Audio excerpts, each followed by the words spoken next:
Hello, friends. Recently, I finished Super Mario 64 and thought I'd give my thoughts. It's really good, but it's overrated. I give it a 4 out of 5, but it really is closer more to a 3 out of 5 than anything else. I completed the game 100%. I got all 120 stars, visited Yoshi, and pretty much, I would say, got most of the coins in the game. Pretty much every level I went to, I tried to get as many coins as I could. I really like the Soul in general. The game has really great graphics. The landscapes are timeless. You know, the skyboxes are beautiful. All the designs of the characters and enemies are just really fantastic. And the music and sounds are just really all there. It sucks you into the world, and you can tell it's just really high quality. But with all the good things said, there's some bad things about Super Mario 64, and I just think it's pretty. I guess from what I've seen, a lot of people glance over this type of stuff. There are courses and stars that are very poorly designed. The course in general that I had the most problem with is Hazy Maze Cave. Without a doubt, that course was not very well done. It feels like there's just too many doors. There's too many parts of it that are just secluded.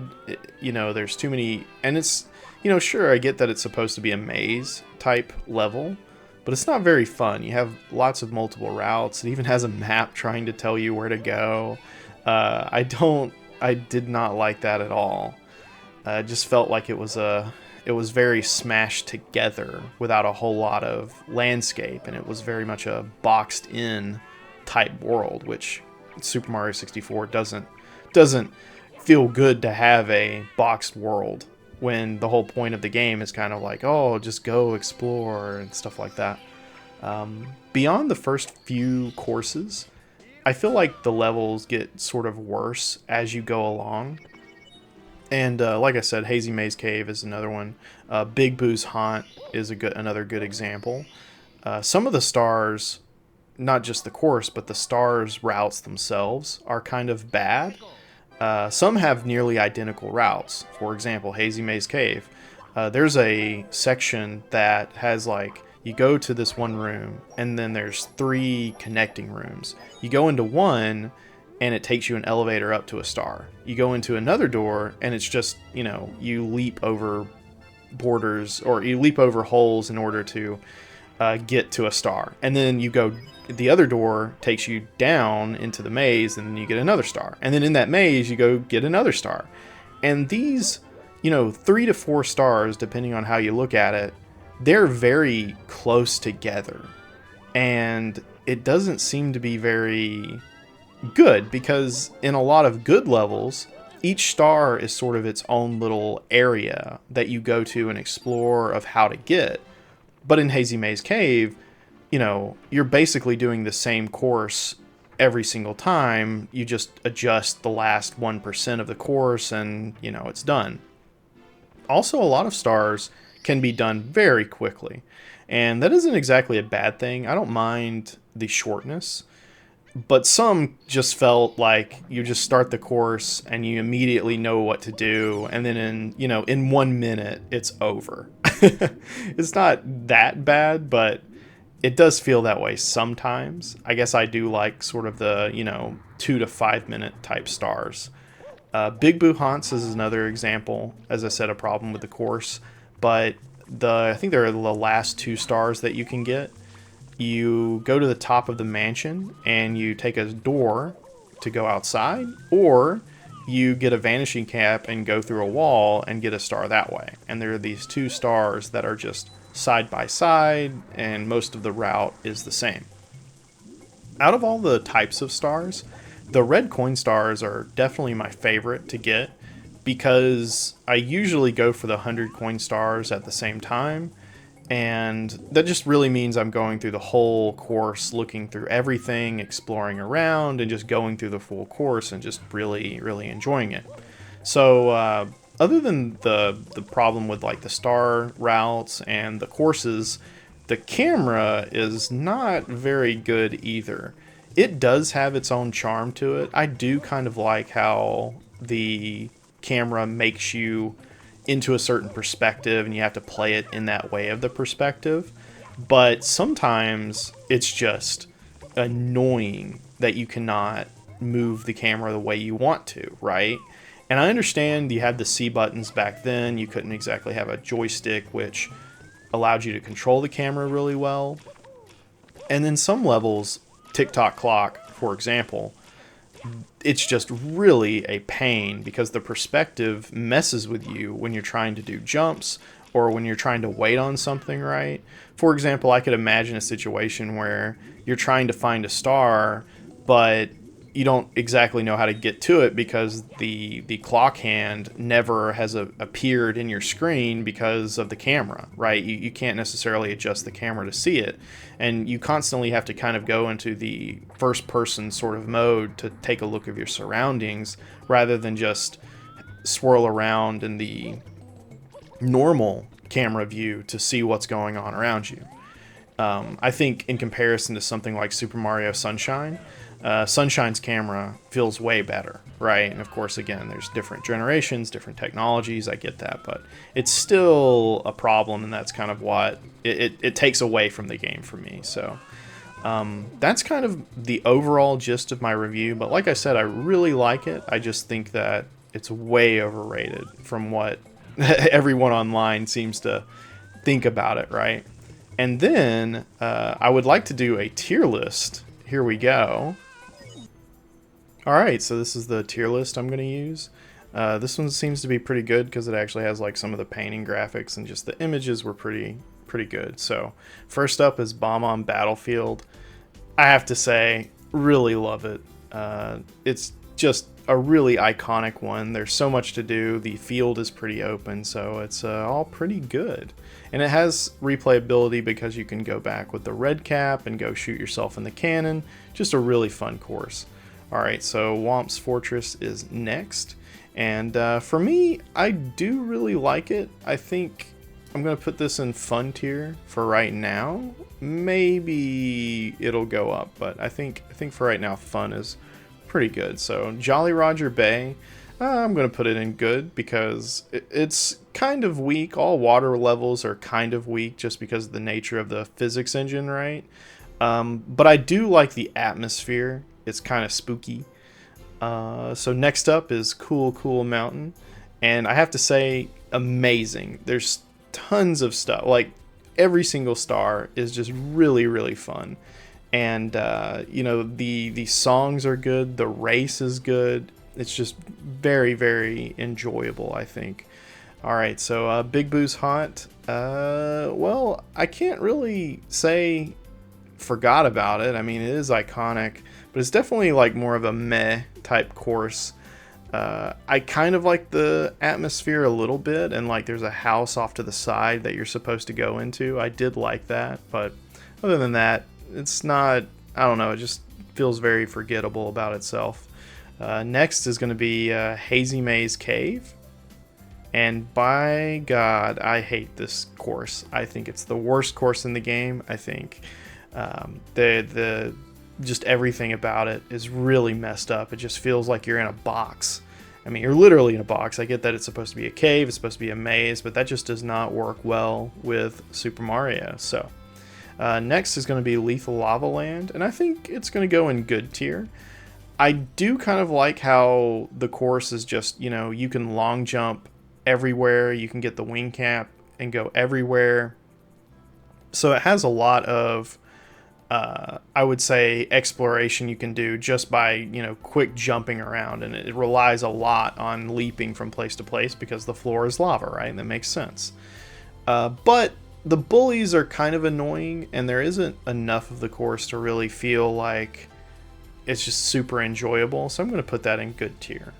Alright, so Shifting Sandland, it's got the pyramid. I'm going to put that in fun because it's a really, I guess, iconic Egyptian level, right? I feel like when you think of Super Mario, you're thinking of something like that. You've got your classical sands, and plus there's lots of traps in there. The quicksand is good. You've got the blocks that like stomp around, and then you can actually go into the pyramid, and have fun in there, right? It's a whole other part of the course. So I do like that.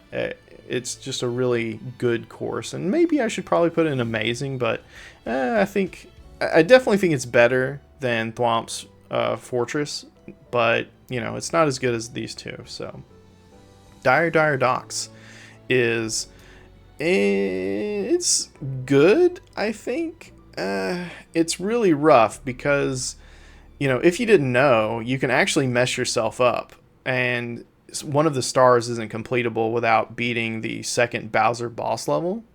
And so that actually tripped me up because I was trying to do the courses in order, and it does move back the painting after the entrance, but that kind of tripped me up.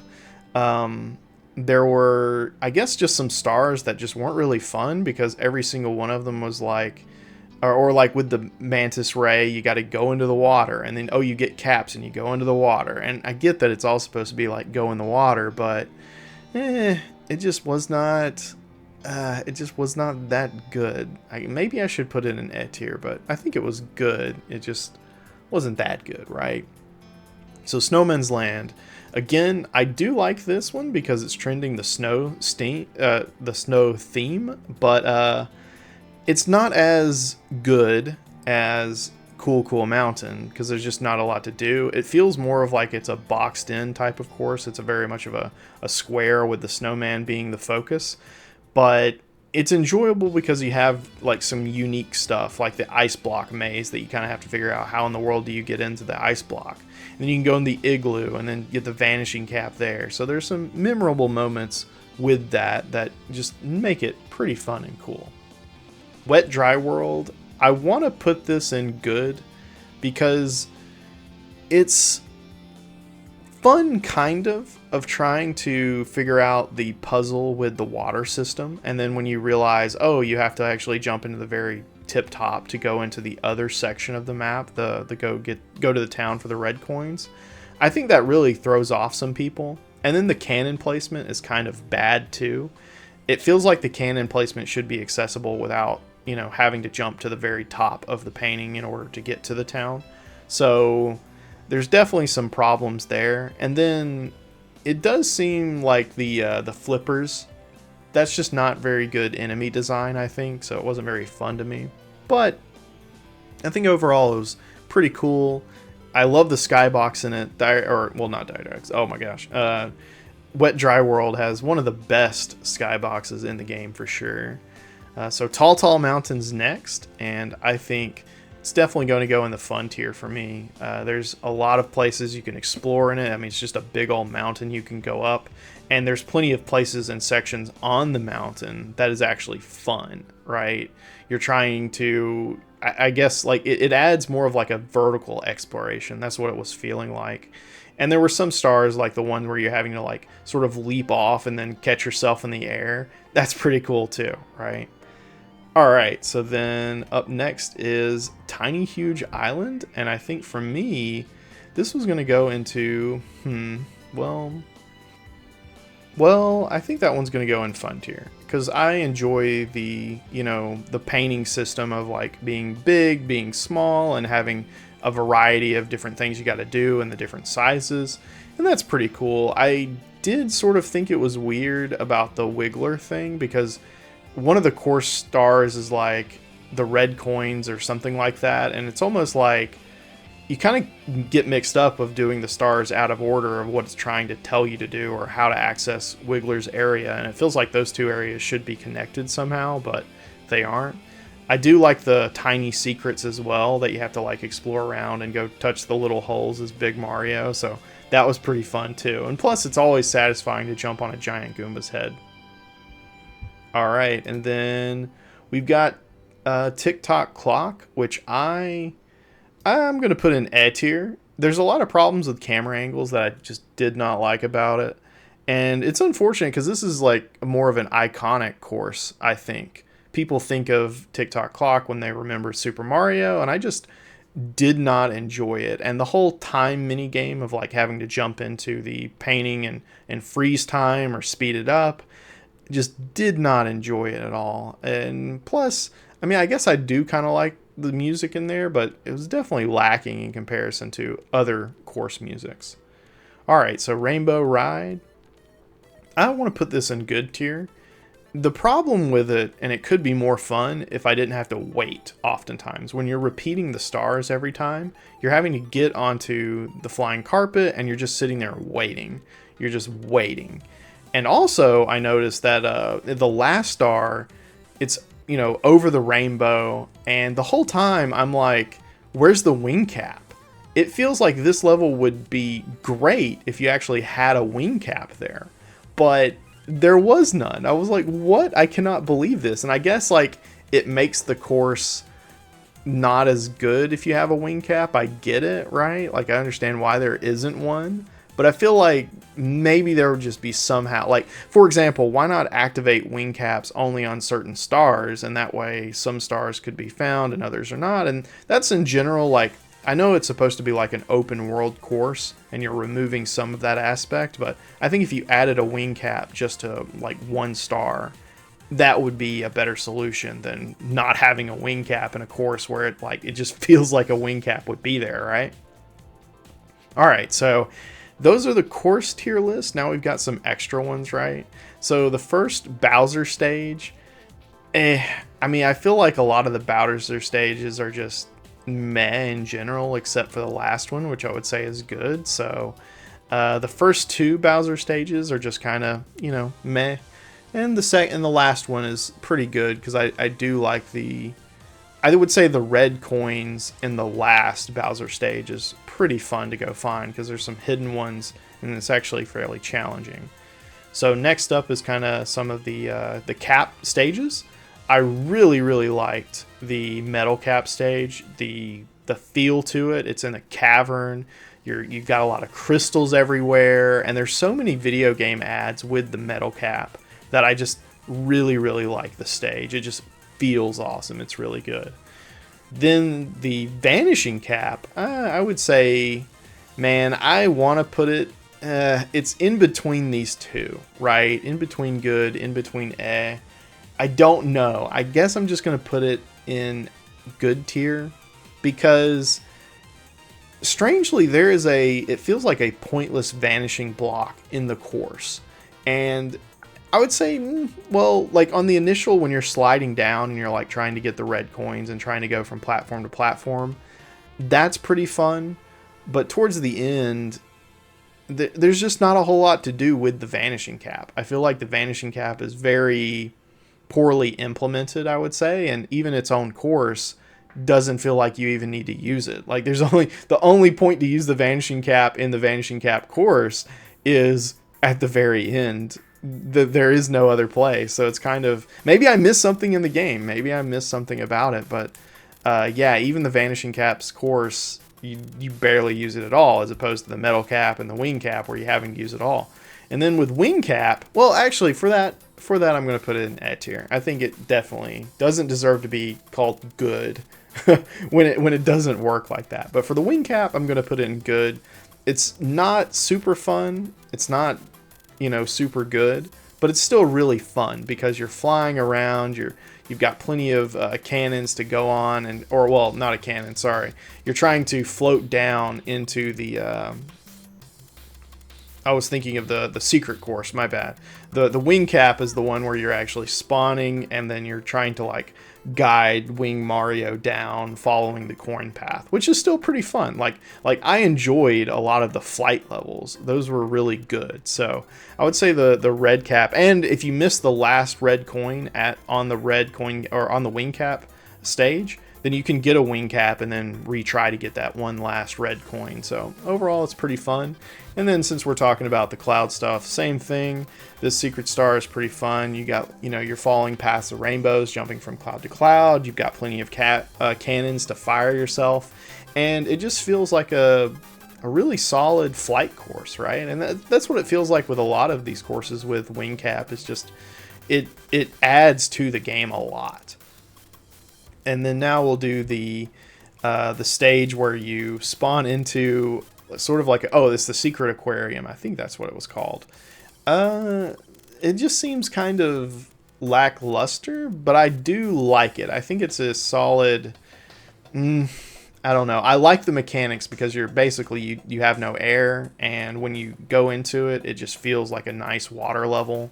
The theme is really good. The vibe is really good about it. So that's why the Secret Aquarium goes there. And then lastly, of course, the slide. I think the slide is super fun. It's iconic.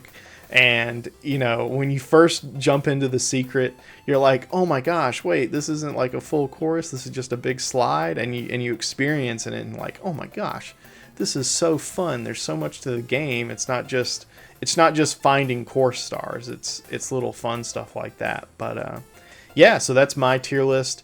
Did you agree with it? You think my opinions are trash? You think they're too spread out? I mean, the distribution is pretty good, like too amazing, and you know, it seems to be very average in the good tier, so that's pretty good. But yeah, thanks for watching. Bye bye.